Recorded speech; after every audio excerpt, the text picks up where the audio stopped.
வணக்கம் ஃப்ரெண்ட்ஸ். சக்கரை பொங்கல் செய்ய போலாமா? என்னுடைய காலேஜ்ல மண்ணும் மரபும்காக சக்கரை பொங்கல் செய்ற காம்படிஷன் கண்டக்ட் பண்ணாங்க. போன உடனே அடுப்பு செட் பண்றதுக்கு செங்கல் குடுத்தாங்க. நானும் அடுப்பு செட் பண்ணேன். என்னுடைய ஃப்ரெண்ட் வந்துட்டு அந்த அடுப்புக்கு அழகா கோலம் போட்டாங்க.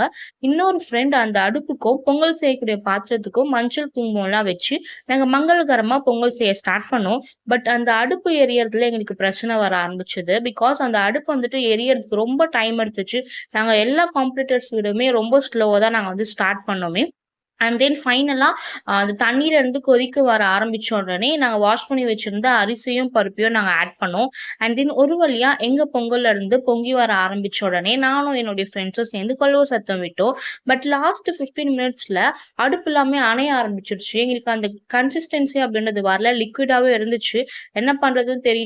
ஸோ நாங்க அப்படியே மறுபடியும் நெருப்ப மூட்டி மூட்டி அண்ட் தென் டைம்க்குள்ள எங்களுடைய பொங்கல நாங்க பெர்ஃபெக்ட்டா கம்ப்ளீட் பண்ணி இப்படி தான் நாங்க வந்து பிரசன்ட் பண்ணோம். அங்க இருந்த ப்ரொஃபசர் வந்துட்டு எங்க பொங்கல டேஸ்ட் பண்ணி நல்லா இருக்கு அப்படின்னு சொல்லிட்டு காம்ப்ளிமெண்ட் குடுத்தாங்க.